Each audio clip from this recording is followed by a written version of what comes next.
Hey guys, welcome back to my channel. इस video में बात करेंगे ज्वेलरी सेक्टर के रिटेल स्पेस के बारे में, जिनके क्वार्टर टू के बिजनेस अपडेट्स ज्यादातर कंपनीज के आ चुके हैं।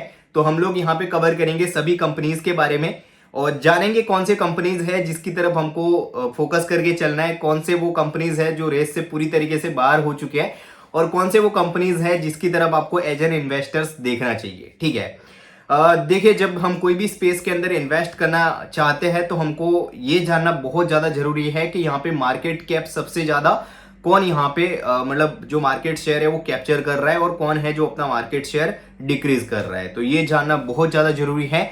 इस वीडियो के अंदर सभी कंपनीज का हम लोग जो क्वार्टर टू का बिजनेस अपडेट्स आया है उसके बारे में बात करेंगे और देन हम लोग यहाँ पे पूरा कंक्लूजन भी बताएंगे आपको कि आपको अगर एज एन इन्वेस्टर देखना है तो कौन सा best deal as of now जो मार्केट के अंदर अवेलेबल है। तो सबसे पहले बात करते हैं कल्याण की। तो कल्याण ने अपने रेवेन्यू को ईयर ऑन ईयर बेस पर quarter two to quarter two यहाँ पे 30% से अपने रेवेन्यू को जो है वो बढ़ाया है। ठीक है, और इंडिया का इनका जो बिजनेस है, इनका 3 जगह पे बिजनेस है। एक इंडिया में है, मिडिल ईस्ट में है और एक यहाँ पे यूएस में है।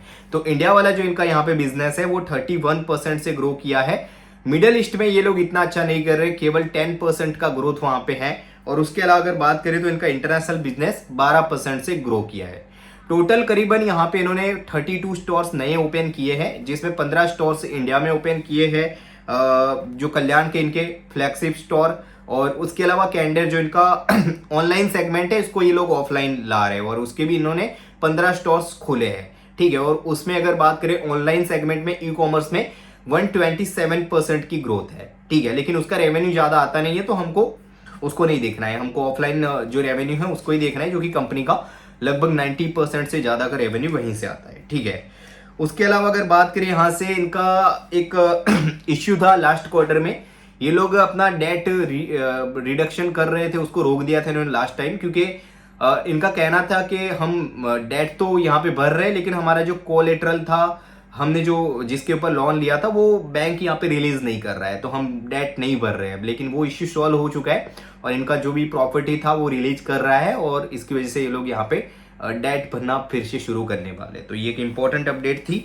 ठीक है, उसके अलावा टोटल इनका जो स्टोर एक्सपांशन है वो 436 स्टोर्स हो चुके हैं, जिसमें 300 स्टोर्स यहाँ पे इंडिया के अंदर है और बाकी यहाँ पे कैंडर के स्टोर्स है और बाकी यहाँ पे ओवरसीज है। ठीक है, उसके बाद यहाँ पे सेकंड बेस्ट प्लेयर की तरफ लौटते हम लोग और वो है यहाँ पे पीएन गडगिल। पीएन गडगिल की बात करें तो पीएन गडगिल ने भी अच्छा किया है, लेकिन मुझे उम्मीद थी कि ये कल्याण से ज्यादा बेहतर करेंगे, क्योंकि इनका बेस यहाँ पे छोटा है। अगर कल्याण यहाँ से इतने बड़े बेस को लेके इतना ग्रो कर रहा है तो कल्याण से एटलीस्ट 4-5% तो ये लोग अच्छा कर सकते थे, लेकिन कोई बात नहीं है। अच्छे ये रिजल्ट्स, करीबन 30% से अपने रेवेन्यू को ग्रो किया है इन्होंने। ठीक है, ई कॉमर्स का इनका जो बिजनेस है वो यहाँ पे 113% के आसपास से यहाँ पे ग्रो किया है। उसके अलावा अगर बात करें यहाँ से, तो इनका फ्रेंचाइजी मॉडल है जहां से इनका 15% रेवेन्यू आता है। 85% जो स्टोर्स है इनके वो कंपनी ओन्ड है और बाकी के 15% जो स्टोर्स है वो फ्रेंचाइजी बेस्ड रहते हैं। ठीक है, तो वहाँ मतलब फ्रेंचाइजी बिजनेस में इनका 100+% से यहाँ पे ग्रो किया है वो वाला बिजनेस। ठीक है, बाकी इनका जो रिफाइनरी सेगमेंट था जहां से बिल्कुल भी ग्रोथ नहीं आ रही थी और इसकी वजह से आप लोगों ने देखा होगा ये लोग अपने ओवरऑल जो बिजनेस है उसको तो 30% से ग्रो कर रहे थे, क्योंकि रिफाइनरी बिजनेस इन्होंने हटा दिया था। लेकिन हमको वो ग्रोथ यहाँ पे रिफ्लेक्ट नहीं कर रहा था, क्योंकि वो काउंट तो करना ही पड़ता, वहां से रेवेन्यू तो आता ही था। लेकिन इस बार के क्वार्टर से आप लोगों को जो वो रिफाइनरी वाला इनका सेगमेंट है वो हट जाएगा, तो इनका जो ग्रोथ है 30% का वो पूरा नजर आएगा।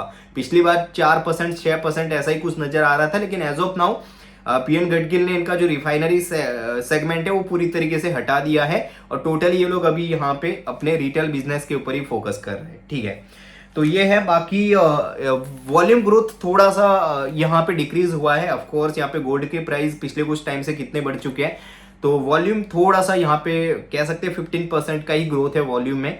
लेकिन भाई ज्वेलरी सेक्टर में वैल्यू ग्रोथ ज्यादा इंपॉर्टेंट रहता है। फुटफॉल आए ना आए, हमको रेवेन्यू से मतलब है और वो कंपनी बहुत अच्छे से ग्रो कर रही है। ठीक है, ये लोग आपको पता ही है, पहले तो केवल मुंबई में ही थे, महाराष्ट्र में ही थे, गोवा में थे एटलीस्ट, हाँ गोवा में थे, और एक इनका ओवरसीज में कोई स्टोर है।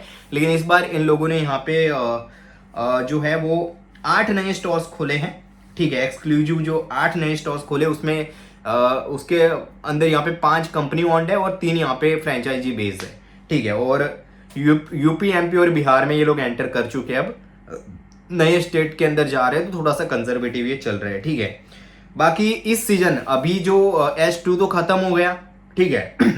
H1 तो खत्म हो गया। H1 में Q2 में इन्होंने नए 8 ओपन स्टोर्स ओपन किए।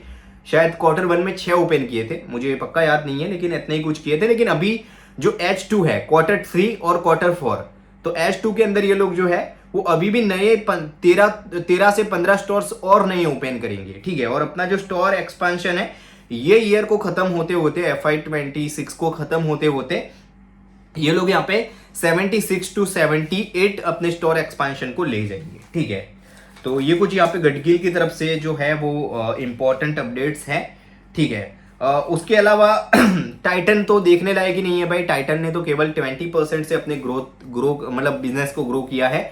उनका एनालॉग वाला जो वॉच सेगमेंट है उसमें 70% की ग्रोथ है, लेकिन भाई इनका जो 90% रेवेन्यू आता है, और हमको ज्वेलरी सेक्टर को अगर कवर कर रहे हैं तो इनके ज्वेलरी बिजनेस को ही देखना है, जो कि इनका केवल 20% से ग्रो किया है। ऑफकोर्स इतने बड़े बेस को लेके इतना ग्रो करना भी आसान नहीं रहता, लेकिन मार्केट रिवॉर्ड नहीं करता भाई। मार्केट उसी को रिवॉर्ड करता है जो वैल्यूएबल है और ग्रोथ जिसकी अच्छी है, ठीक है। तो यही है। गडगिल और कल्याण की बात हो गई। टाइटन में इतना कुछ खास है नहीं। पीसी ज्वेलर्स, जिसको हम लोग जो है वो रेस का हिस्सा नहीं मानते, लेकिन ये एक यहाँ पे राइजिंग प्लेयर है, जो कि एक टाइम था जब पीसी ज्वेलर्स का मतलब अलग ही स्वैग चल रहा था, लेकिन एज ऑफ नाउ हम लोग पीसी ज्वेलर्स को देखते भी नहीं है, क्योंकि लास्ट ईयर इनका जो है वो डेट के अंदर इन लोगों ने जो है वो डिफॉल्ट किया, और उसके बाद कंपनी की हालत खराब हो गई। इनके रेवेन्यू में काफी ज्यादा डिक्रीज देखने को मिला, लेकिन अभी कंपनी वापसी कर रही है भाई, और इस बार इन्होंने अपने रेवेन्यू को 63% से ग्रो किया है।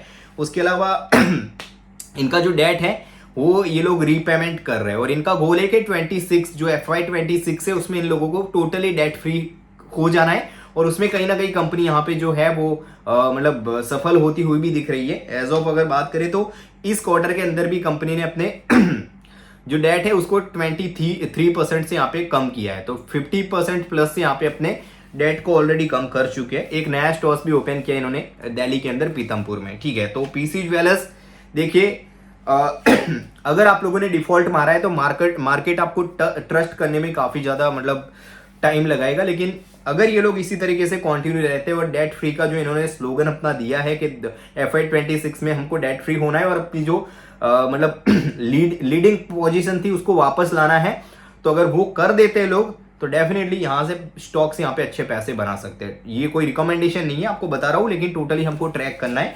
आगे ये लोग कैसा करते हैं उसके ऊपर डिपेंड है। उसके बाद सैंको तो देखो ही मत भाई, बहानेबाजी कर रहे हैं, 6% से ग्रो कर रहे हैं। इतने अच्छे प्लेयर्स, सभी हर जगह फैले हुए प्लेयर्स 6% से ग्रो कर रहे हैं, और ये लोग बोल रहे हैं कि हमारा वेस्ट बंगाल के अंदर फ्लड आ गया, उसकी वजह से ये हो गया वो हो गया। अरे भाई मेरे, अगर फ्लड आया होता तो बजाज टाइल्स थोड़ी ना 71% का रेवेन्यू करता, तो सैनको तो छोड़ ही दो आप लोग, ठीक है।